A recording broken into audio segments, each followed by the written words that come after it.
The following podcast is a W2M Network original production. Visit W2Mnet.com for all of our other great podcasts, plus news, reviews, articles, and opinions from the worlds of wrestling, video games, football, and entertainment.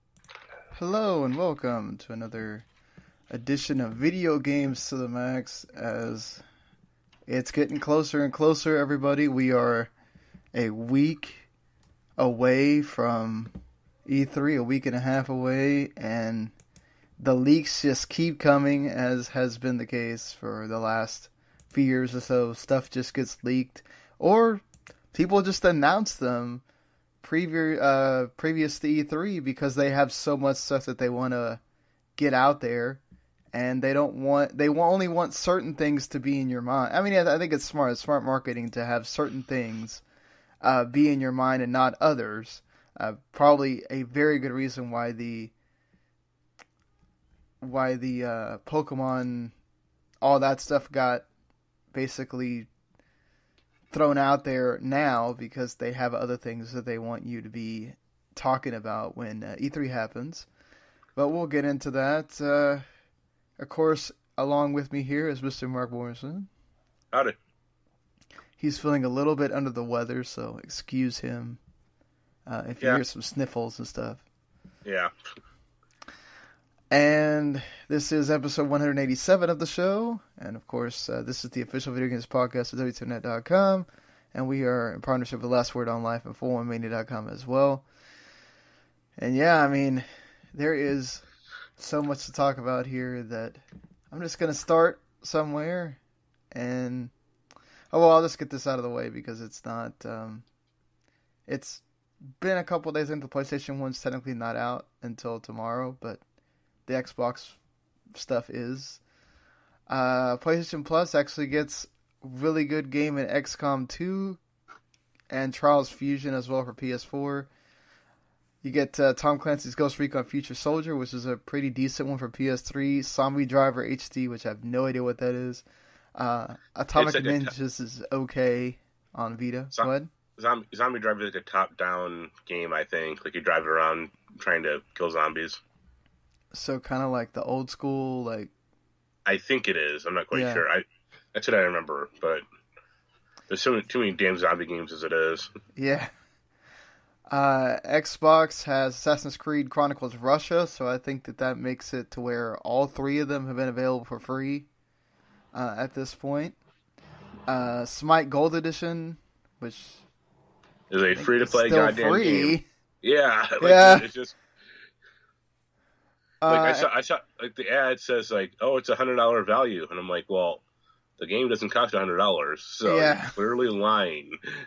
I guess the DLC or extra content or whatever it is included in there. Yeah. Two decent ones. Sonic All Stars Racing is out right now for your 360. If you also just want download it for 2 seconds, you can then put in your Xbox One, which I did, and Lego Indiana Jones 2 is at the other part of the month. So, alright. There's a lot that's come out just in the last couple of days. We were going to try to record this on Saturday, but my sleeping did not help anything. So, we're doing this right now on a Monday morning instead, and a few things have already been leaked or speculated on since then, including Fortnite getting quite a bit of leakage from a Korean ratings board and from 4chan and other places of it's coming to Switch. So if they can get the Battle Royale version of Fortnite, I don't know if the actual regular version of Fortnite's coming, but if they can at least get the Battle Royale version on Switch, that is huge, because that game is making a lot of waves. Everybody's talking about it. I think I had a friend that was at a convention in Austin and says that so many people were talking about that game. In fact, there's a story that normally I would have waited to talk about it, but its conjunction with Fortnite, so we'll talk about it here. In that PUBG is suing Fortnite. Yep. That'll end well. You know, PUBG, you could have done it when the whole thing first happened, and you might have had a better shot. But now it's just going to seem a lot like, hey, they got popular. Hey, they're outdoing us. Now we're going to do something. And, yeah. I've seen a few speculations, like, oh, like, you really can't copyright, like, a single game concept, especially, you know, a game concept that is kind of copying a book. Right. And movies and stuff. But I would think, like, at least morally, or, you know, like, of course, like, Fortnite copied PUBG. Like, no shit. That's not a surprise at all. Like, who cared about Fortnite before their Battle Royale mode? Oh, yeah, definitely. Nobody did. Yeah. I mean, if people actually play the building thing, it's because they played Battle Royale and they said, oh, let me try this out. Yeah, and then they go back to Battle Royale. Exactly. I mean, there are people that like that. Yeah, but 10 doesn't go against 4 million or whatever the hell Fortnite has going for it right now. Oh, yeah, I agree with you. It's just totally, you're right, and that's the whole point of this is PUBG has a point in that you could sort of prove that Fortnite had no idea for a Battle Royale until PUBG was starting to make waves. It started to hit some milestones, and then all of a sudden, oh, here's a Battle Royale. Because whenever PUBG, when it came out, we talked about it too, was we made a joke about, well, good job, PUBG. You just gave Fortnite a lot of press they didn't have before because you're making a big deal about them having a Battle Royale mode. Right. And look what happens. I just don't think this is going to do anything. It's going to get thrown out. Well, it's curious that they did it in Korean courts, not, you know, in American. Like, you have to wonder if there's like a burden of proof is different there, or... Well, isn't PUBG based in there? Now it is. Because I bought them or whatever, but... Right. I mean, you might be correct that it could be, but I wonder if, you know, Epic could then go out and say, okay, we're going to do this in the U.S. courts, and which one takes precedent, you know? Right. It's also interesting that a Korean's ratings board is what leaked the Fortnite going to Switch thing too, as well with that, but I think, again, if this is a huge thing, if Nintendo could get this to work well on Switch, I think it's another thing that could get people to buy more Switch consoles. Not just Fortnite, though. Dragon Ball FighterZ is coming, which is perhaps the biggest fighting game out there right now. And you also have FIFA 19, Paladins, which is another, like, one of those... Paladins is free to play, right? Yeah, I think it's a MOBA, or... Yeah. Yeah. I mean, Dragon Ball FighterZ is kind of nice, because that's I don't know about on the Switch, but on the PS4, that's a small game to have installed. So yeah, you said it was like, what, like 3.6 or something? No, it's like 6 gigabytes, yeah. Which is, I mean, that's nothing for, you know, a modern fighting game. Well, considering the way Nintendo is great at figuring out how to compress things, it'll probably be even less on the Switch. So they'll get that to work. Monster Hunter Generations Ultimate as well. Yeah. I'm really excited for Overcooked 2 because my daughter likes playing Overcooked with me, so I am super excited for that. That was kind of you knew that was going to happen with as much as people loved talking about Overcooked and everything. That game was just a matter of time. I'm sure that will be in the probably a sizzle reel or something, or when they talk about Nindies at their E3 showcase. Yeah. And I have no idea what Killer Queen Black is, but that's apparently also a thing. Sounds Japanese to me. Yeah. So yeah, that's just one of the things from the last couple of days. Also, as if we didn't already know a lot about it, Devil May Cry 5 keeps getting more info put on it. This is from a Discord server that they've registered a domain name, Capcom has, for Devil May Cry 5. This has been done before. Or this is how we found out about Monster Hunter World, Resident Evil 7.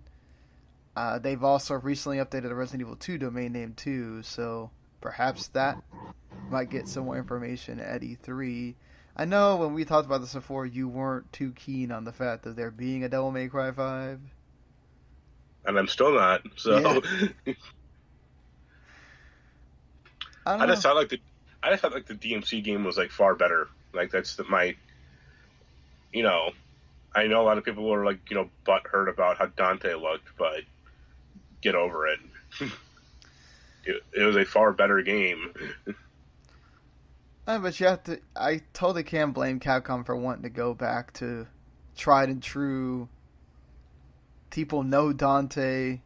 They like Dante. They want to play as him. You know. Also, I don't care about the mythology at all of, you know, like Devil May Cry. That also might be an issue there too. But, you know, I'll see what... I'm going to hold my tongue on it until we actually see what it looks like and everything. If it actually does get announced, I'm sure they will, but right now, nothing just yet. Before we get into the sort of older stuff, anything on what you've been playing? Just Dragon Crown Pro some. I'm almost done with the review of that, finally. And Just Cause 3 on PC. Anything on Just Cause 3? It's kind of a system hog, and it runs pretty badly. Ooh. And that's like, on your PC.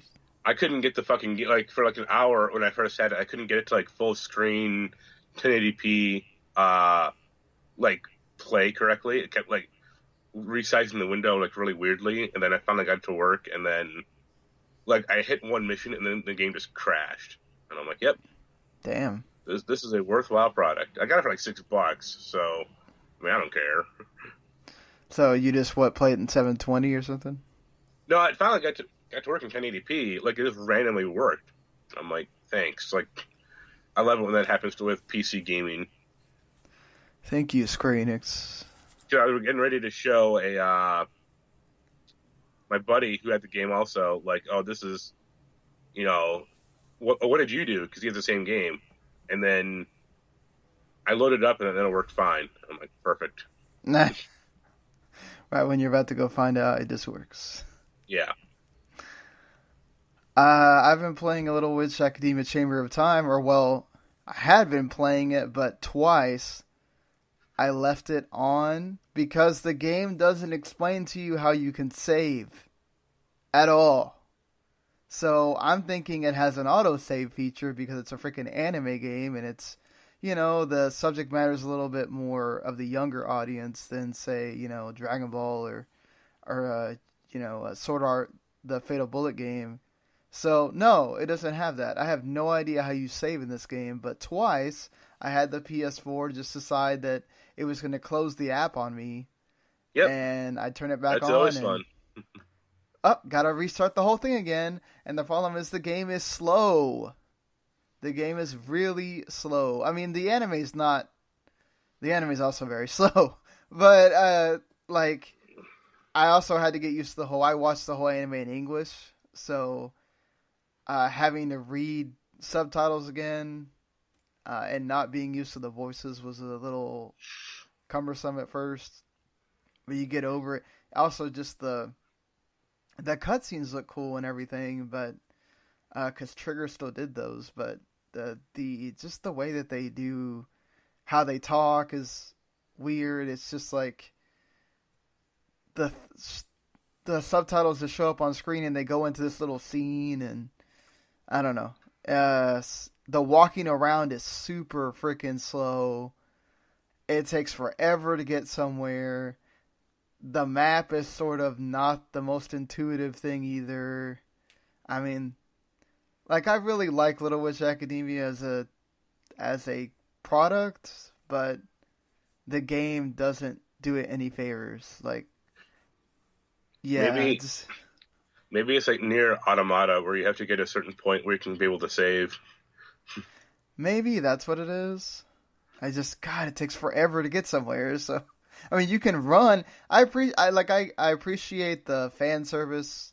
The like, they really went on out on the characters, and they all look like they should, and they got her like run down and all that kind of stuff. Like, all that little things is nice for people that watch the anime, but it's almost like one of her spells went wrong. Like, the mechanics of the game that should work fine.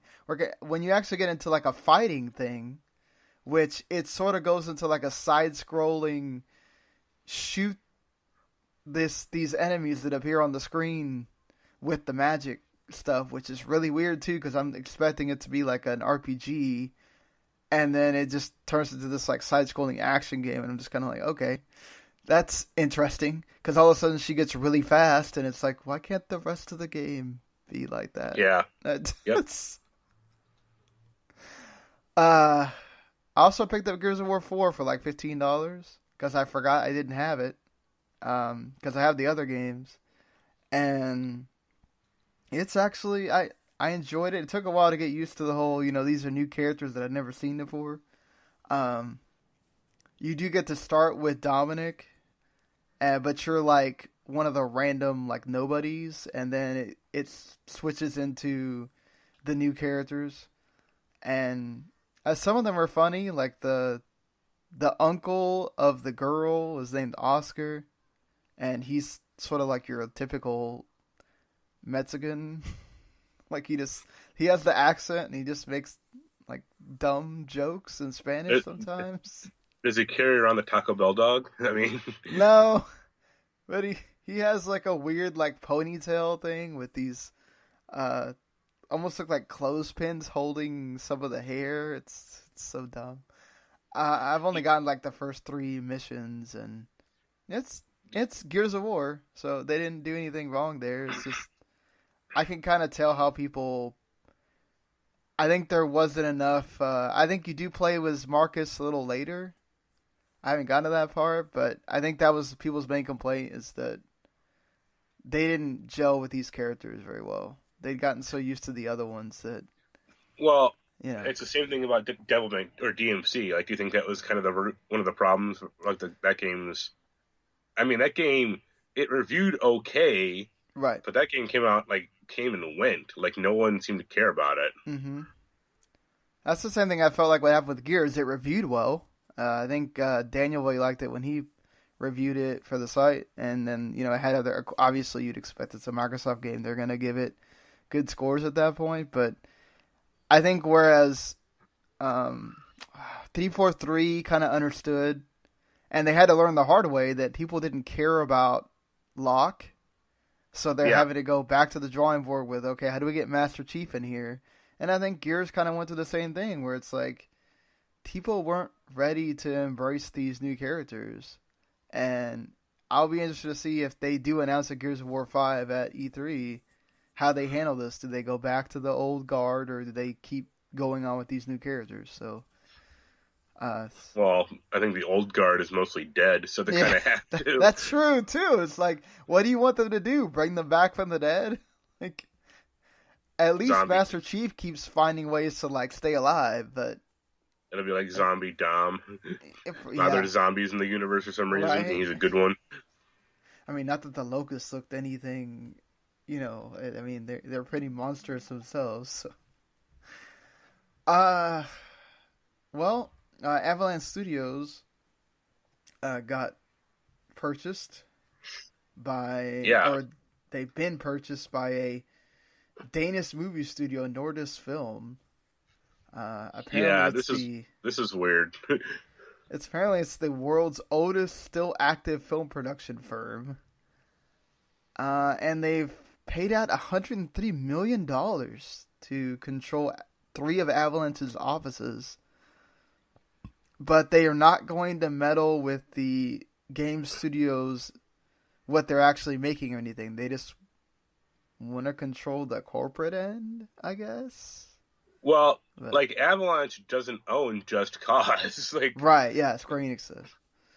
so they're getting like Avalanche made something else, like some Hunter game or something. They have a Hunter, Mm. and that's about it. Like everything else they do is kind of for other companies. So this is weird. Of course, they're also the ones that developed Disney Infinity.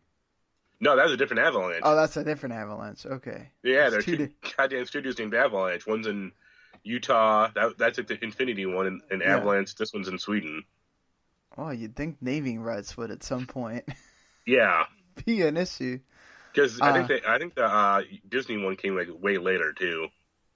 That's weird on Disney's part because usually they're all about owning everything. Does Mad Max is owned by somebody too, right? They don't. Oh yeah, own that. WB owns it. Okay. I mean, So, and they're the ones that are going to be doing Rage 2. So that's why we're talking about this period. But no, I guess the American Avalanche came earlier first, but still, just you have two companies named the same thing who make games. I guess they probably thought, oh, we're in Europe, nobody will notice. Yeah, but Avalanche is making like the Rage 2, for example. So it's like, all right, sure. Well, that's good for Avalanche that they're still going on, and they got a corporate infusion there. Let's see if that means that they'll make more games on their own. But right now, they're doing something for id Software. Yeah. The 2 of the biggest announcements here from this whole weekend, one of them made people, well, 2 of them, because depending on where they go with one of these, it could make it even a bigger departure than nobody was. So Fallout 76 got announced by Bethesda. They had a big old teaser. They had a little figure of the Vault Boy standing in front of the screen for like hours, and I think it got up to like 140,000 people were watching it. And so 76 is not Fallout 5. It's not the next iteration of Fallout. It is an online survival RPG that's sort of inspired by DayZ and Rust. But it has Fallout things in it, like the building stuff that you didn't care about is in this one. Yeah. So a lot of people thought that maybe Fallout 3 was getting remastered or that New Vegas was getting a spin-off or whatever, but it was neither one of these. You as a Fallout fan, what do you think? I mean, I may give it a shot. It depends if there's any single player content or like, solo content, or if it's just going to be like Metal Gear Rising or Metal Gear Survive, I should say. Sorry. I mean, if it's like that level of survival, no, thank you. Yeah, I mean, do you feel like this is coming into sort of a backlash of like a lot of people were kind of not feeling 4? Yeah, like I didn't feel like I didn't like the building stuff, but I just didn't like I mean, that can be ignored. I didn't like the story in 4 at all. Yeah. Like that was my problem with it. Like honestly, like the gameplay is fine, and it has some good improvements over Fallout 3, honestly. But yeah, it felt like someone else was writing Fallout 4 from Fallout 3 and didn't have a clue. Yeah, I think that's what I was getting at, sort of, is that you weren't the only one. There was a lot of people disappointed by Fallout 4. They felt like it dragged, and there was a lot of people that did not finish the game because of that too. So I didn't finish it. Yeah. So I mean, I think that might be Bethesda saying, okay, well, let's go in this different direction and see if we can get people playing this, and hopefully, I guess for hardcore Fallout fans, that doesn't mean that you're not getting a Fallout 5 at some point, but maybe there can just be 2 versions of Fallout, like Elder Scrolls. Yeah, well, that's what I was going to mention is they got Elder Scrolls Online to work reasonably well, but I mean, who knows when there's going to be another single player Elder Scrolls game out there? Like, Yeah, every year this is the Bethesda's having a conference. That means they're announcing Elder Scrolls 6. Nope. yeah, I think that would be one of the biggest surprises of the entire E3 if that does get announced, with this being announced too, but I'm not holding my breath. right. Well, Bethesda is a pretty big company, but still, like, they're not that big. Isn't it the same team, though, that works on Fallout as works on Elder Scrolls? That they can only work on one at a time? Or is it Dishonored that they work on? They do something else. The guy does two of them. Well, Dishonored is Arcane Studios, or at least it was. Okay. So, they're the Prey team also. Right. So, I mean, they may call in more people or do something. Well, even perhaps something that you may not be too keen on, because there was parts of Assassin's Creed Origins that you weren't too happy about. The new Assassin's Creed has been leaked, making it seem like there's not going to be this big break in the Assassin's Creed franchise like we thought there would be. It's called Odyssey. It's taking place in ancient Greece. And Odyssey is sort of a sequel to Origins, but it's not going to have the same characters. And there's going to be dialogue options in this game. And you can play as either a male or female. I had problems with Origins gameplay, like a little of it, but I didn't like the story of it mainly. And my real concern though is this sounds exactly how they fucked up Far Cry 5 by like not giving you a character, like just having you play as like some random person. So unless the story is you can swap out a male and female, which is they could do it. I don't think it'd be that hard. They just have to have like the effort to do it. It seems that they're going further and further more towards Witcher. It's like, let's add things from Witcher, then, okay, now we're going to add the dialogue options, and now, I mean, that's a nice game to emulate, but Geralt still had his story that you cared about. Well, it's like Witcher and Destiny, because like the UI is from Destiny, like the level system is kind of from Destiny, even the gear system. But the thing about The Witcher 3, like The Witcher, is you had a character. Like you didn't play as other people primarily in The Witcher. I mean, you did The Witcher 3 a little, but it's story based.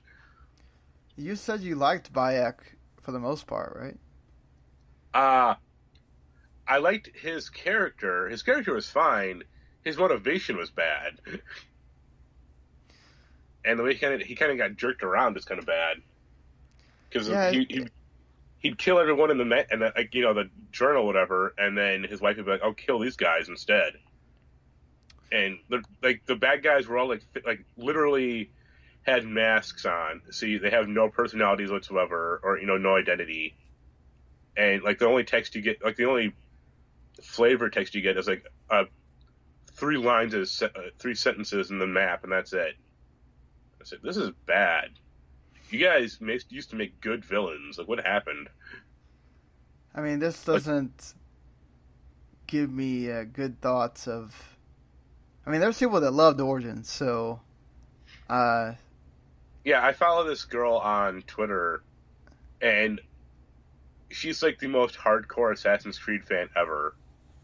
So when she saw this, announcement, she was like crying with, delight or, joy. And I'm just like, do you play Origins much? Like, well, there's people that really liked Origins, there's people that didn't. It seemed like more divisive than, at least since 3. And, the thing is, sometimes when you add dialogue options, it can really just make it feel like you're, like the Telltale thing where you're doing options just to do them, and you're not really actually getting any kind of choice at all. Right. I'm not expecting Mass Effect level dialogue options here. So, I don't know. It may Well, not wind up great. given what happened to Andromeda, that might not be a bad thing. Maybe not. But I mean, like, can you really think of just a lot of games that you're controlling a created character and it really makes you feel for that created character? Because I can't. No, I can think of like no games that do that really, except for like Fallout maybe. Yeah, Mass Effect. No. Well, you control like your own. You're right. You choose You're the right. own version of Shepard. I was thinking of I was just the default, but you can do that. But the reason you care about Mass Effect is they had a lot of good characters surrounding that character. Right. So that helps. We'll have to see. Obviously, they'll release more information, but that kind of makes sense why Ubisoft has delayed some of the other games if they're coming in with a huge game like Assassin's Creed first. So, yeah, we're definitely not going to pay much attention to Skull and Bones if we're going to release Assassin's Creed instead.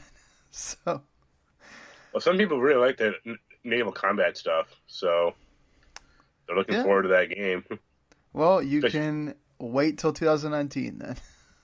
Especially since Sea of Thieves isn't exactly blowing up the spot. No, it's not. But Sea of Thieves isn't really doing anything that you weren't expecting it to. It's a game that if you don't play with friends, and even then it's hollow. So yeah. It seemed to be like the game that you play when you're drunk. And well, you'd have to be drunk to buy an Xbox One, so that works. Very true. Yeah, State of Decay isn't looking that great either, from the looks of things. But hey, that's the way it's been for Microsoft lately. You're talking more about their backwards compatibility stuff than you are the games that are actually coming out, which is, I don't know if that's sad or just the case for Microsoft. Yeah. At this point. So, all right, I know we're going to get into the part where Mark just says, I don't care. But, so Pokemon got 3 games announced at once. Not the Switch one still doesn't have a name. The official Pokemon game for the Switch still doesn't have a name, but they have acknowledged that there is a separate game that's coming that's going to be more like the games you're used to playing on the portable systems. That's coming next year. But to tide you over, they announced Pokemon Quest, which came out the day of the announcement, which is almost sort of like a Minecraft-y version of Pokemon. The characters look like they could be in Minecraft, and it's sort of a world builder thing. Yeah. Do not care one iota about it, but there's probably people that enjoy it. The one that I sort of care about, not necessarily because I'm just so apt to want to go play Pokemon Go again. It's more because of the features that they added that I think will make this a cool experience for people that haven't played Pokemon ever. So like Pokemon Let's Go Pikachu and Eevee are official. It's pretty much what we said it was going to be the last time we talked about this, but there's some different decisions made. Notably, there is no random battles with Pokemon. So all you're doing is going around. Now there is battles with trainers so that you can get used to how the combat is. And you can actually play. The thing I think that's most interesting here is that they added co-op. So all you have to do is have another person shake the other Joy-Con, because you can easily play this game with one Joy-Con. And which I think is great for, like, my daughter loves Pikachu. She loves the Pokemon, like, characters. It's difficult for me to try to explain to her how to play this game. So I think this is a great way to play this on your big screen and play with your kids, or play with somebody that used to be a Pokemon fan but doesn't play anymore and kind of remembers the first 151 or whatever. Whenever they play Pokemon Go and they stop playing, I think that's a great thing for all of this here. It's sort of taking Pokemon Yellow, stripping the random battles from it. There's probably not any gym battles either. But you can play against you can battle against other players, but you have to have online for that. So just be aware you have to pay the $20 a year for that one. They also introduced a Pokeball that you can also use to throw. Thank God it has a wrist strap because I can already see people throwing it into their TVs. Yeah, that's what I joked with you about. Yeah. Well, Randy was talking to me about it too because, he has a son, I think that's like 11. And he's like, oh God, I had to show him this because, he's going to find out. And the kid saw the Pokeball thing and he's like, oh, I got to have it, Dad. And he's researching it. And I was like, oh, this has a wrist strap. He's like, oh, thank God, my TV is safe. So, yeah. I still don't know the price on that thing. But I'd imagine it's going to be like around $20, $25, maybe $30. I think it's like $50. Good God, $50 is ridiculous. I am not paying $50 for that. Well, it has a rechargeable battery, I mean... that'll cost a little bit, yeah. But playing almost the same price as the damn game, I'd imagine it'll come bundled for like $80 or $90. Yeah. But still, that's a steep price. But yeah, I mean... Yeah, I'm checking. Go on. If you liked Pokemon Go, basically you're going to go around and you get to throw the Joy-Con, throw the ball out there. If you play with two people, each can throw a ball and it turns into one ball. So that's neat. It doesn't change the game at all. Your partner doesn't control, so it doesn't become like a 2-on-1 battle, but the other person can sort of control that Pokemon as well and like learn the mechanics of the fighting system and everything. And it basically strips all the meta stuff that everybody likes, all the hardcore fans. So, there's no IV and EV and breeding and all that stuff. That's all taken out. There's no word on if Pokemon Bank is going to be usable for this or not. But, yeah, I mean, at least the Pokemon Ride stuff is there, which is a nice little feature that they've added from Gold, Sun and Moon. There's a lot to like, but I can see why the hardcore fans are upset. And if you don't have kids or you don't have friends to play this with, it's probably not something that they want to totally go out there and do. But you get to do a lot of the things that Pokemon is famous for without having the meta, running into a bunch of random battles and getting annoyed. So, that's a plus. Yeah. Yeah. I know you probably are like, nope, not getting it, but... I mean, I'm waiting for the Coughing edition instead. You can have any random Pokemon follow you, so you could get a Coughing and he could be your, main or something. Yeah, it's like that ball is apparently, like, at least in Japan, it's going to be $50. So you have to imagine in America around that price too. And it has lights and sounds. So yeah, and it moves.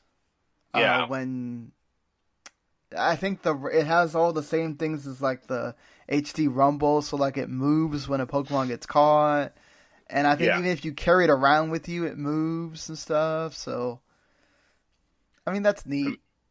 I mean, I see people just buying that just to have it, not even care about the game.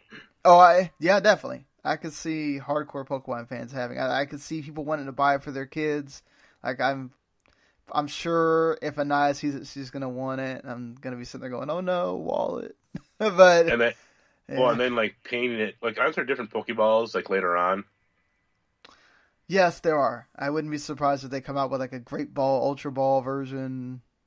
Whatever. It depends on how many people buy these, right? Because it's like the Joy-Cons. They come out with different versions of them because people want those different versions. If people buy the Pokeballs, I'm sure they will come out with the various versions of them. Yeah. Or whatnot. Or just taking it apart and like painting it to be like the water ball or whatever. Yeah, that's true too. They could do that. That's people love doing that thing. You can pre-order it right now. It comes out November 16th. So fall there for those around the same time all the Pokemon games ever come out is around that week in November. So they continue to to hit that up, and well, we'll have to see how reviews go and everything for it. But it seems like they gave you the best of everything you could without while also giving you reasons to want to wait for the big Pokemon game in 2019, which I'd imagine maybe that means E3 we get a little bit more about that 2019 one. I imagine like a trailer at least. Yeah, same thing for like Metroid Prime 4, probably trailer. Hey, we had Sonic Racing be free for Xbox this month. Well, there's now a new Sonic Racing that's coming thanks to a Walmart in Canada leak. Walmart Canada has done this already with Rage 2. So Team Sonic Racing for the Switch got announced, and then they also announced that it's coming for PS4, Xbox One, and PC. That doesn't surprise anything. Sega is all about making sure they make that money right now. So I think that's a bad name for that game. Why? I think it should be like Team Sonic Racing. It is Team Sonic. I mean Sonic Team Racing, that's it, sorry. I agree. Especially because it's usually everything's, called Sonic Team, or the team that works on it, right? It's called Sonic Team. Yeah. I liked that game enough. Okay. It wasn't, I mean, it's a decent alternative to Mario Kart, but also Right. they don't crank those out every year or anything, so I mean, it's fine. Because that Transformed game was that was at least 4 years ago, maybe 5. Right. Yeah, it's been long enough where I think people might like it, and coming out on Switch, I think, is going to be the big helper there, because it's been long. By the time it comes out, it's been long enough for Mario Kart 8 to. I'm sure people are still playing the crap out of Mario Kart 8, but it gives you another option there. I'd like to get Mario Kart 8, but it's just I can't justify buying a $60 Wii U port. It's still really, really good though. Like if it hit 40, I'd get it, but it's like the Maybe, one Mario game. Black Friday sale, maybe. Well, that's like the one Switch game I don't see on sale at all. Like I see Odyssey on sale or Zelda on sale, off and on, but not that game. So it's kind of weird. Yeah, that is weird that you pick the port not to have it go on sale, but Like they have Mario Kingdom Battle, that's on sale for like $30 right now. If Mario Kart was that price, I'd get it in a second. yeah, I think it's because they know people are still buying Mario Kart whenever they buy a Switch, so Yeah. they keep that price high out there, so you'll still want to buy it. Yeah. We do have one delay to talk about, and it makes a lot of sense why we have heard nothing about this since it got announced pretty much. Wolf Among Us 2 has been delayed. Yep. That was the one Telltale game I've been waiting for to see if they can finally go back to what we love about them, and well, gonna have to keep waiting. Yeah. So, sadly, but there's more stuff that got announced. October 16th, you'll get Lego DC Supervillains for all the systems, or at least the main ones. You can play as Joker, Harley Quinn, Deathstroke, and quite a few others. Yeah, I mean, cool. I know you're sort of a fan of the Lego games, so. I mean, I used to be, but they just don't improve that series enough. Like, I want online multiplayer, and they just don't do it. But I also, understand it's a kid's game, but it's so weird that you don't add that in. I mean, yeah, it is a kid's game, but also, like, parents can go away, for vacation, for work or something, or, stuff like that. I mean, that's why Minecraft is so popular. Yeah, I mean, I just don't enable chat or whatever. Yeah. Or make it to where you can turn the chat off or whatnot. I think at least one of those games had online multiplayer at one point. I think it was like Lego Batman 2. Maybe the first one. And that was maybe it. they had a bad experience with it or something. And also, that franchise is weird, or it's interesting because like how often they switch between Marvel and DC. Mm-hmm. Like that's a DC, like Warner Brothers owns that company. Like so, or Traveler's Tales. Hey, but if you can get the license, why not, right? I get you, but I think that they're smart in that they switch between the two so that both of them are still being talked about. And heck, people like what is it? The Lego Batman is, I think that's getting a movie, right? That had a movie. Well, I had the movie. What I'm saying is like they are still their Lego stuff sometimes gets bigger publicity and is well liked more than their normal DC stuff. So Yeah. yeah, I think it says something about people in charge of making the DC movies, but you know, we can. That's another conversation for another day. At this point, Yeah. What else is Megaman 11 also had its release date announced. It's October 2nd, coming to all the big systems. Basically, this is, back to the old school Mega Man 2.5 D visuals and all that. I know you're a huge Mega Man fan, so you got to be excited. Not really. It really looks like Mighty Number 9 to me. Uh-oh. Except without all the dashing crap that game had. But I have a friend who's he's a more strident Mega Man fan than I am. Like, he has, like, specific games he likes. And he was like, yeah, this game looks bad. Or, like, not... He called, like, Mighty Number 9 2. Oh, that's not good. Yeah. If I get it for review, I'll give it a shot. But I'm probably more interested in that Mega Man X collection coming out, I think, this month. Well, yeah, at least you do have that. They've released all the collections, so you can play those if you don't like the new game. But I'm sure there are many. I already have a friend at work that has pre-ordered Mega Man 11 with the extra stuff included at GameStop. Yeah. So there are people excited about this, but yeah, like you said, it may be a wait and see thing. Perhaps they improve it, but just not like. 10 and 9 were kind of reviewed okay, but they didn't it was the same stuff. Like, at least this game, I'll give credit to this game, at least it's trying something new. Yeah, that's the important thing, is at least they're trying, because Capcom loves to go back and, as, all these collections, at least they're trying something. It may not work, but give them that, at least. Yeah. Then we get some... I didn't mean to do this. I guess I did this because it's a little bit older, but it's also sort of the more sadder news. This happened since the last time we did a show.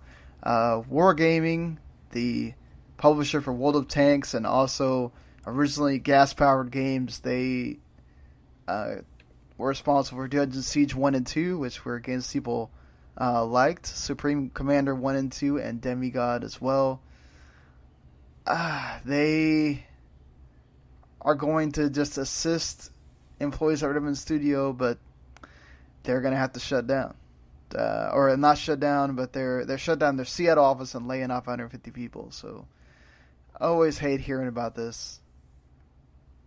Companies having to lay off people and shutting down offices usually doesn't bode well for things going forward. Also, it's like, isn't World of Tanks doing well? Or yeah, that's what I always thought. They're like on all the systems. People, they still come out with updates for it. Weird. Maybe it's not doing as well as it used to. Yeah, you have to imagine like Fortnite probably took a big bite out of it, or something else did. Yeah, between Fortnite and PUBG, they've kind of taken a huge bite out of all the, that kind of multiplayer thing. So, yeah. And doesn't help that Fortnite's free. Yeah. Also, sadly, Total Biscuit passes away. He was diagnosed with bowel cancer in 2014. He thought it went into remission, but it returned last year, spread to his liver and spine. And he had actually retired from games criticism, was still doing streaming, and he's still making videos, hoping his wife would continue the channel. He was only 33, which is really sad because he's only 2 years older than I am. I mean, this is about a couple of weeks ago, but still, condolences to his family and everything. Just, sad. Yeah. There's some jackass EA employee who was like glad that he died.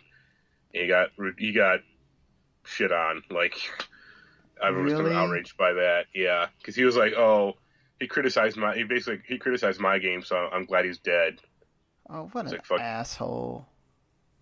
And the guy's games were Battlefront 2 and Mass Effect Andromeda, and I'm like, well, okay, yeah, you deserve that shit. I mean, like, you deserved all the criticism you got for those games. Absolute BS. Like, come on. Some people just don't want to understand when you just deserve the crap you're getting. Like, yeah. And to, like, just talk. I mean, he did something that a lot of other people were doing. He's not the only guy doing it. You're going to bash a guy that died from cancer. Like, oh, come on. Yeah. Stupid. Also, Valve is no stranger to controversy.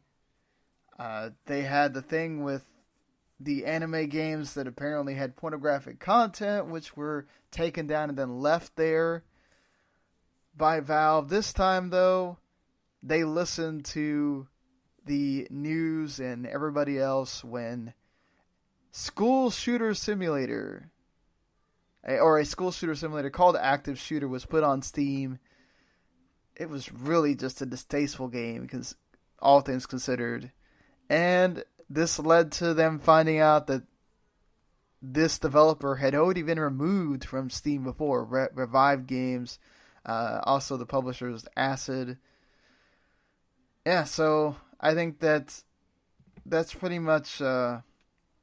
they tried to be kind of elusive about this, but when you release a game like this, considering all the stuff that keeps happening in the United States with school shootings, you're an absolutely just despicable person. It's like, there wasn't even a point to this game. You're showing people how to be an active shooter. I mean, come on. I think the Everplay came out like a decade ago, I think, if not more. It's called JFK Reloaded. No. It was a JFK shooter simulator. Oh, God. Well, you say that, but it tried to like base it in historical context. Like, could you fire off the 3 shots, in 1.4 seconds or whatever, and it scored you based on like how accurate you were. And I see it like the same way as like this thing. It's like, this is weird. This is bad. I think the JFK thing, though, because it tries to do it historically, and also because it's been like a long freaking time. I mean, I actually played that thing. I played it just to kind of have fun with it, and just we're like shooting everyone. Or the animation is just kind of really wonky. So like, you see like a FBI, or not an FBI, a Secret Service guy like jump on the car in like this really awkward position. Yeah. So I mean, I'd play that, but yeah, like school shooting simulators, like that's a line. Yeah, especially a bad line. Like, it's a ridiculous line that shouldn't be crossing. I don't think at any point, even if we went 20 years without school shootings, it's just not okay. Yeah, that is. Oh, so you don't want video games being blamed for that kind of thing, and having a video game that enables that directly, not what you need at all. Thankfully, Yeah. people use their voice and put a stop to it. Also, in weird news, Atari VCS is now taking pre-orders. I guess why not? They've gone this far with it. So the base system with no controller is $249. You can get, if you pre-order early, you can get as low as $200. There are also bundles that have a joystick or a gamepad, and those will cost you $30 or $50 more respectively. And there's also a collector's edition that features that front panel that looks like the old Atari 2600 and all that, which is kind of cool, but it's just like, again, this is like another Ouya or whatever. We're trying to do something that's already out there, but mold it with an Atari look and get people to buy it. It's like, okay. I mean, it has better specs than the Ouya, obviously, but yeah, like, who cares? I just don't know anybody that's going, oh yeah, I want this right now. Like, anytime I hear somebody talking about it, they're making fun of it. I think it's either for hipsters or for like super retro fans, like guys older than us, let's say. Yeah. I don't know about you. I've never even played an Atari. I played an Atari at my grandparents' house in Arkansas. Like, one of the times I was there. The next time I went, I had my own systems, and my grandma had done something with the Atari. So, I never played it again. Like, that's the thing. I think I bought an Atari in college, like a 2600, and it came with, like, 12 games or whatever. Right. And I got it home, and it had a fucking, like, cable on it, and I had no idea how to hook it up to my TV. I'm like, so where's the RF adapter? And I think I had to buy another part, like this screw-in part, and I'm like, fuck this. I'm going to sold it afterward. And I'm like, I don't want to deal with this. Don't blame you on that one at all. And also, in even more old console news, now Tommy Talarco from this was on the original G4, right? Their shows that they had. Well, reviews, Judgment Day. That's what you're thinking Judgment of. But Day. he was also part of Electronic Play. I think Electronic Playground. Yeah, he was part of Electronic Program for a while. That's actually still going. I think like in Canada or something. Oh, I don't know if it's still on TV. They had it on Hulu for a while. I don't know if it's still on now, but. What? Yeah, it's not on TV, but I think it's just on like YouTube. Oh, okay. I give it up to that show. Like I like Judgment Day a lot. Right. Like those guys. I think Victor Lucas is a decent guy, and he's been doing this for like 20 years. Right. Their personalities and the humor of that show is a little not great. Yeah, it was forced at times. It felt like. But like at least they were decent enough, or they could tell their thoughts on the game pretty well. And like even aside from that, Tommy Tallarico's been around for years. Like he's like he does that music game thing. And oh, that's right. Yeah. Yeah, like he's a game. I don't think he is anymore, but he's a game composer. He did the music for like Earthworm Jim and shit. Oh, nice. So he's been around. So he has acquired the rights to in television from Mattel. He's made up a new company in television entertainment, and he's picked some folks from that made the original console, and now he's going to, I guess, release it in television. I don't know, but. Yeah, all right. Do you know who Tommy Tallarico's cousin is? No. Steven Tyler. Oh, wow. Yeah. Okay. Well, I guess Steven Tyler to be in the commercials. Yeah. You like if you're old like me and you remember the ColecoVision, here you go, or not Coleco and television, whatever. Same thing. Yeah. Like, hey, make sure you go watch my old American Idol or something. Yeah, Like, I don't know.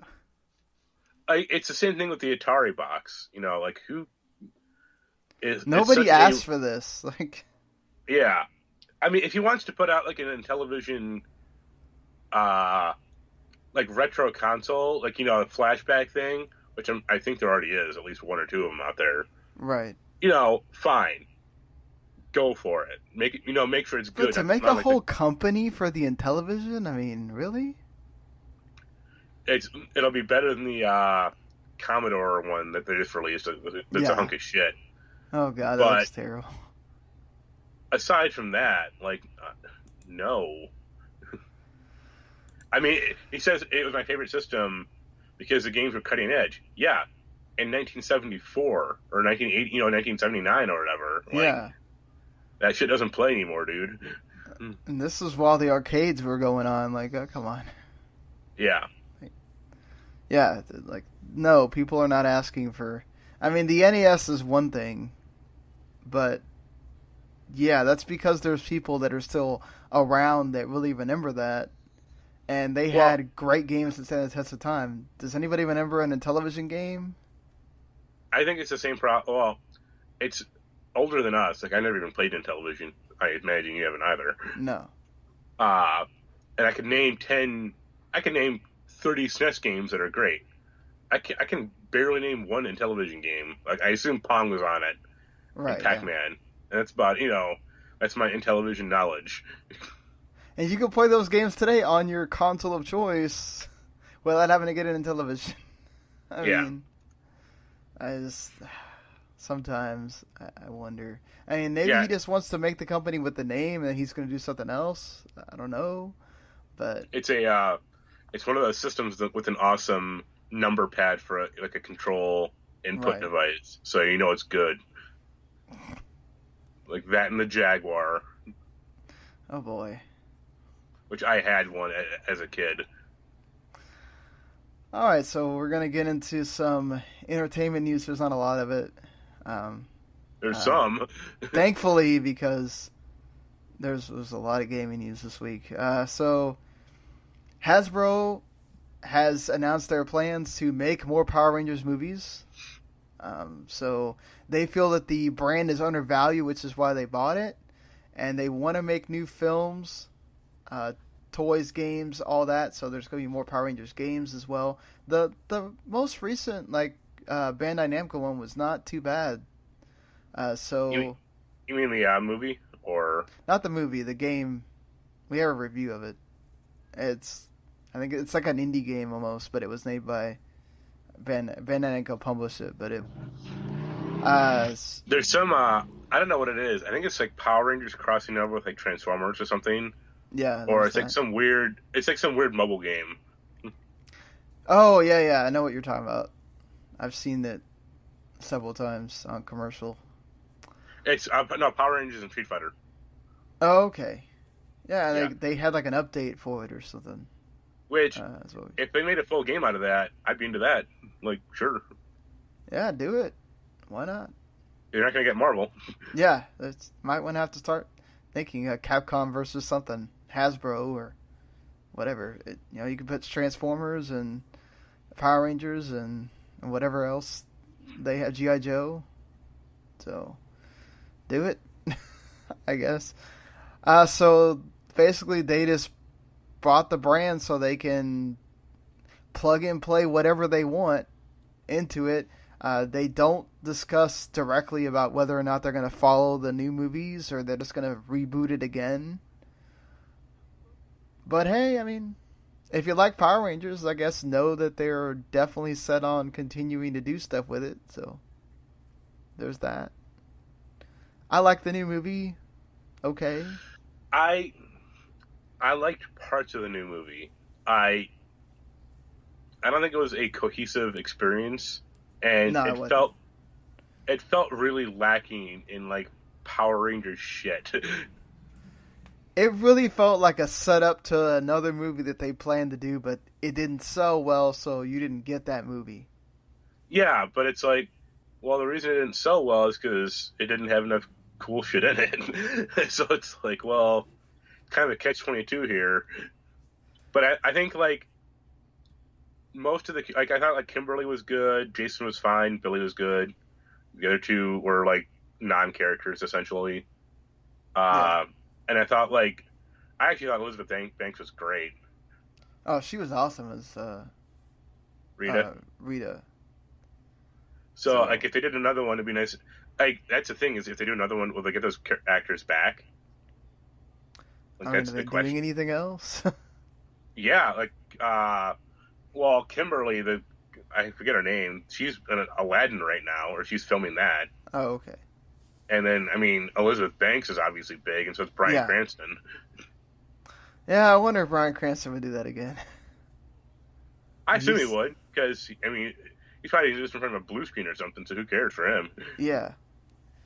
I'm sure Elizabeth Banks enjoyed doing it. Or has she said if she did, or...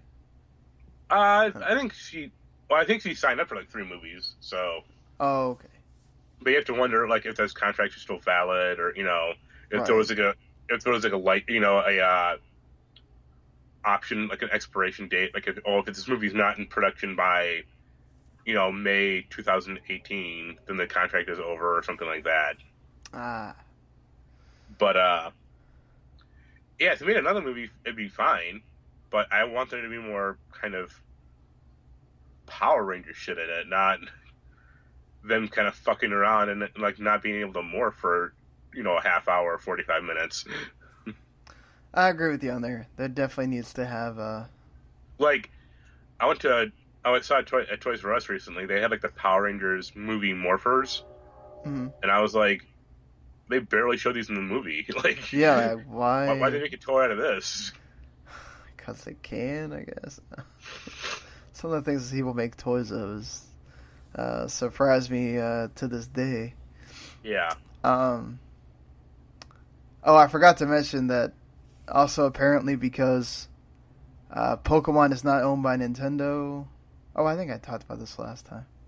If Pokemon is not owned by Nintendo exclusively, there could be Pokemon Pops out there. So if you are a fan of that, like me, get ready for your wallet to be just absolutely empty.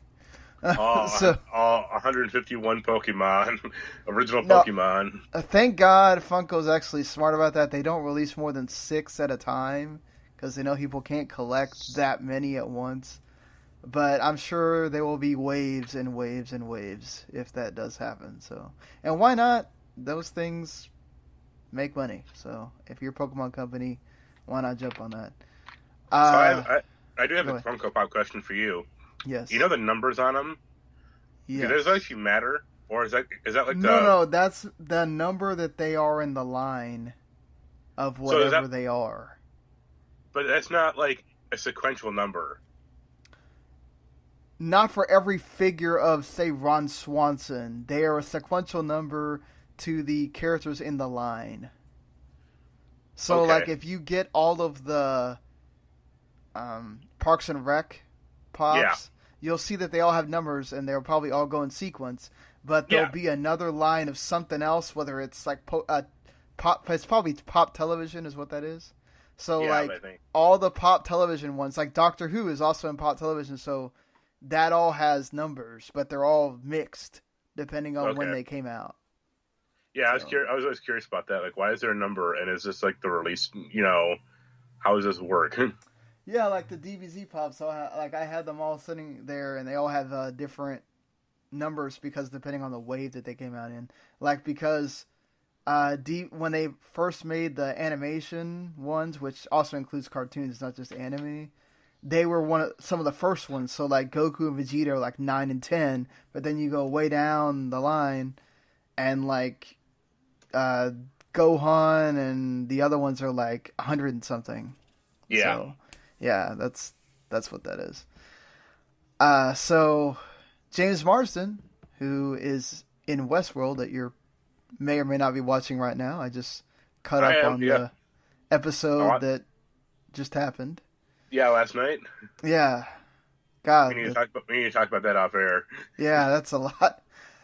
So of course he's also an X-Men, a Cyclops, and various many other things. He is going to star as Sonic in the Sonic the Hedgehog movie. So, I like James Marsden enough. I don't just go, oh my god, this guy has the greatest voice ever, but I think he could do Sonic well enough. So, Yo, what yeah. happened to Jaleel White, man? Come on.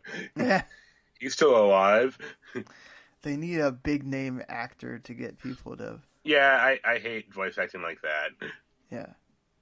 I mean, also, James Marsden's not that big of an actor, no offense to him, but... He's been smart in picking his roles recently and getting involved in big projects. So... Like, if that's the case, you're going to have, like, Brad Pitt be Sonic, or have Tom Cruise be him, which would be hysterical. Oh, God, could you imagine? It's so nuts to go, oh my god, Tom Cruise is voicing him right now. No, Tom Cruise would be Tails. Yeah, exactly.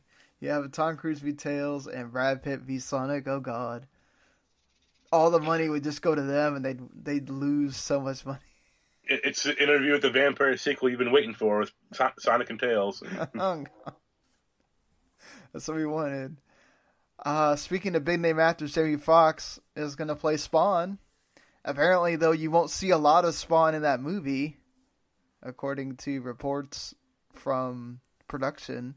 But McFarlane is going to write and direct the movie, so that's a plus. Usually when he directs things, he knows what he wants to do with them. Isn't it his first movie, though? Or, his first directing thing? I guess, but it's his... He created it, so who would know better? Like, my issue, well, I have two things. Like, first of all, it's funny that, like, Jamie Foxx is Spawn, because it's like him and Michael Jai White are, like, the same age. Like, Jamie Foxx is actually older than him. Oh, really? By a month, yeah. Like, they're both 50. So it's like... And let's be honest, who would be the cheaper actor to get? Jamie Foxx or Michael Jai White. But who will get you to watch Spawn even if you don't really care that much about the character? Yeah. But also, I think he's talked off and on about how this is going to be a horror film. And it's like, that's... It makes sense, it's Spawn. I guess, but... Like, that's why you're not going to see Spawn a lot in this, in this movie. Also, I mean, most of the money's probably going to Jamie Foxx, so... Yeah. He's just there, so... If it's good, I'm down with that. Horror movies are kind of back in, so... Yo, well, have John Leguizamo back in it? That's all. That's what I care about. Probably not. I'm still waiting for that X-Men horror movie. Is that ever coming out? Next year, I think. Like, they got so delayed again, though? Like... Well, I think, they were talking about they're going to add, a new character in, so they have to, reshoot, half the movie. Oh, that's wonderful. That trailer got me really excited. I love that trailer. But speaking of that, and I think you saw it, right? But is it weird how much Solo is bombing? No, it's not, because people don't want an origin story of every single Star Wars character. The Rogue One, I think, worked because you needed that tie-in from 3 to 4 if you're going to keep making movies. But I don't think you needed a Solo movie. I liked the movie. I thought it was fine. Like, I enjoyed it. It was funny. And L3 is probably one of my favorite droids now. I thought Donald Glover hit it as Lando, and I thought Emilia Clarke was really good as Kira. They set it up to where, I don't know. I mean, they said they weren't trying to make 3 movies out of this, but they sure set it up like they were thinking of Navy doing something else. I think Solo was the problem. I think the guy they picked as Solo is it's a cross between, okay, he gets some of the Han Solo isms, but then, I don't know, it just takes a while to kind of like him. The review I watched, they actually said he was one of the better things in that movie, which is surprising. Weird. How much Almost drama. everybody else I've said is he's the one part of the movie that wasn't that great. Well, I'll show you the review. It was a Red Letter Media review, and they basically said, I think it might have been Jay on it. It was basically like, it's surprising how well he did, but then they didn't like Donald Glover that much. They're going the opposite of almost everybody else. So Yeah. It's weird. It just, but in surprising news, just because, I guess not so, because Roseanne has no filter and she has no problem letting that out, but honestly, like, this has got to be one of the stupidest things ever. Your show did better than almost every other freaking show last year. Shut your mouth. It did better than every other show. Yeah, like, come on. Like, all you got to do is shut your mouth and keep getting the money, and don't forget who your parent company is. It's freaking Disney, the family, the mouse ear. Like, you cannot go on racist, anti-Semitic tweets. And then I love the people that were like defending her. Yeah. Like, come on, shut up. Like, Wanda Sykes resigned from the show immediately. It's just so, if for some reason you're living under a rock and you don't know what happened. So she apparently called one of the, it's from something else, right? It wasn't the like, not from her show, but it was it was an aide for Obama, Valerie, starts with a J, I think, Johnson, maybe. Yeah. Called her an ape. Well, it was, no, she called her a cross between a Muslim and someone from Planet of the Apes. And this is not the first time she's called someone of African American descent an ape. Yeah. So she obviously has racist tendencies. Jarrett, that's it. Yeah. And she let it fly on social media. She got a lot of crap for it. She tried to apologize, and then she tried to blame Ambien.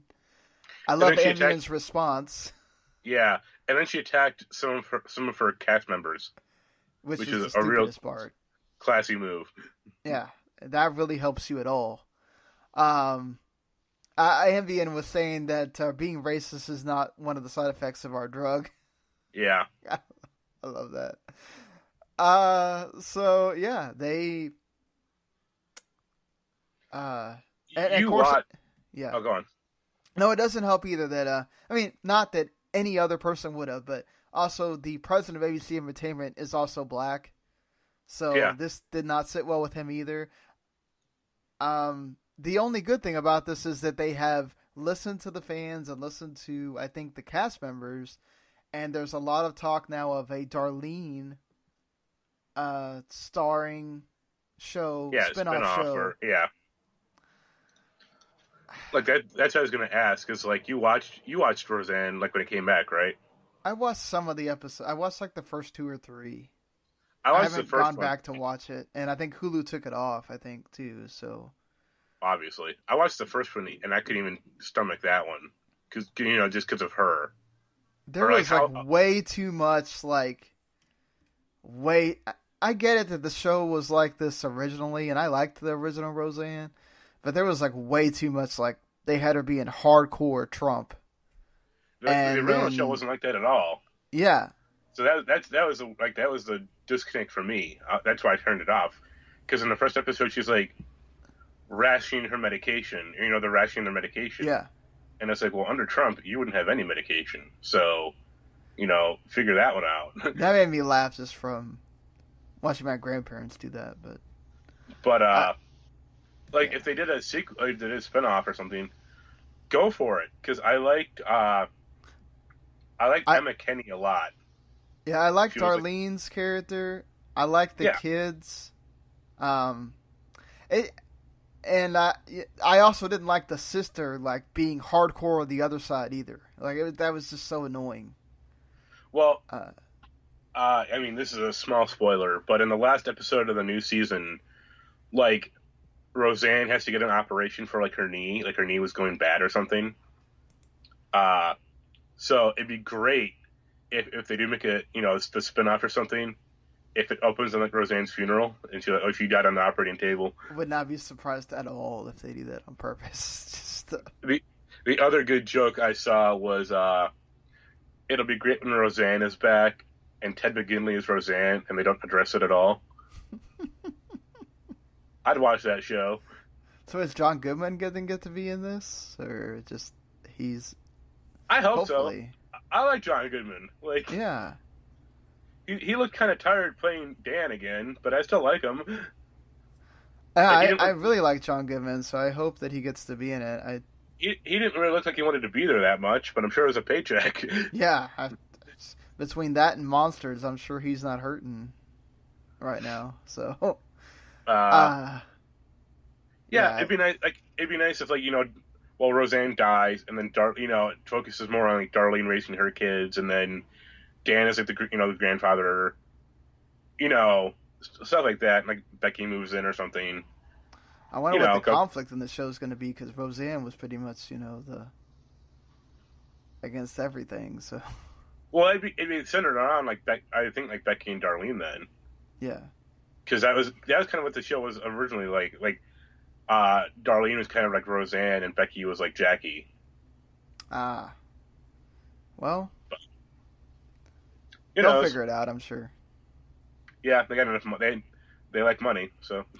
Well, I'm sure people will want to give it a chance because of all the controversy and wanting to see if they can get it to work without her.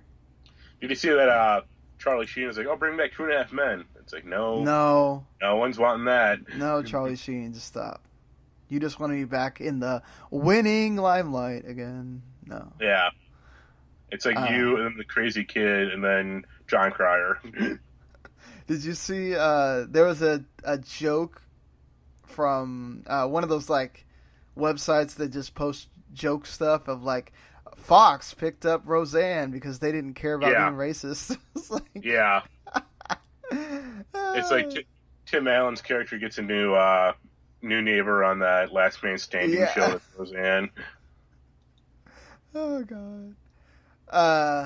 They did renew that again, which I guess doesn't surprise me, but you have to wonder if Fox is not worried about Tim Allen. Yeah, I wonder. But also, Fox wasn't going to do it because they're about to get owned by Disney. So, in fact, I think they're supposed to vote on that next month, and they said that most of the people on the board are going to vote for Disney. So, Comcast is probably going to get screwed again, and they're trying so hard, but they need to just get over it and let it go. Yeah. So, all right, this week, because next week is E3 week, this week is sort of the week of big releases before E3 comes out, so you'll maybe play them while you're getting excited for what's coming next.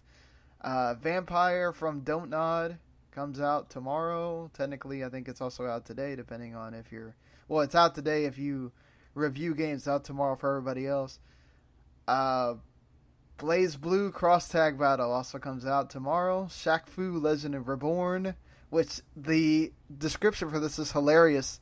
They acknowledge that the first Shaq Fu sucked, so they're trying so hard in this game to give Shaq his his whole aura back. That's great. So Bloodstained Curse of the Moon comes out for Xbox One on the 6th. It already came out for like PC and PS4 and everything else like earlier. They had like some weird code problem or something. That's a cool game. Yeah, I heard a lot of people like it. Didn't you back Bloodstained or no? I did not. Okay. MotoGP comes out on the 7th. Shape of the World, which is an indie game, PS4 and PC. Banner Saga 2 comes out for the Switch on the 7th as well. And Sushi Striker The Way of the Sushido comes out on the 8th, on Friday, for Switch and 3DS. There's a demo out there if you want to try it out. And I have not played Mario Tennis Aces either. I keep meaning to download both those demos and I forget. They just had the tournament this weekend, and oh well. I haven't turned my Switch on in months, I don't think. Yes. Same way here. So, all right. I think that's going to do it for us. We will have some kind of E3 predictions show, maybe Wednesday. If you stay up. If I stay up. Yeah. Yeah, you're not joking. So yeah, if that happens, I'll make sure we do it sometimes before E3. Friday. Because by Saturday it doesn't matter. So, well, I guess technically Saturday would be fine too. But we'll be doing E3 stuff, I think, because that's the EA Play thing. But yeah, so just to give everybody a heads up on what's going on with that, we're going to be doing the videos again, live reaction videos, with at least 4 of us on the staff, and then we'll be doing podcasts after each press conference. So like we've done the last few years, you'll get those. We'll try to do more stuff on the site, but most of you probably, they just listen to the podcast, don't care about that. But yeah, so get ready for us to hit E3. Everybody's going to hit E3. We'll have our thoughts on all the press conferences and everything. There's so many this year. So yeah, Sunday's going to be full. Monday's going to be full. Thankfully, Saturday's only one. And then Tuesday, of course, is Nintendo. And then it'll be the whole floor. Everybody will be talking about demos they played and everything else. So, all right, until we hit our E3 predictions. We'll see you later, everybody.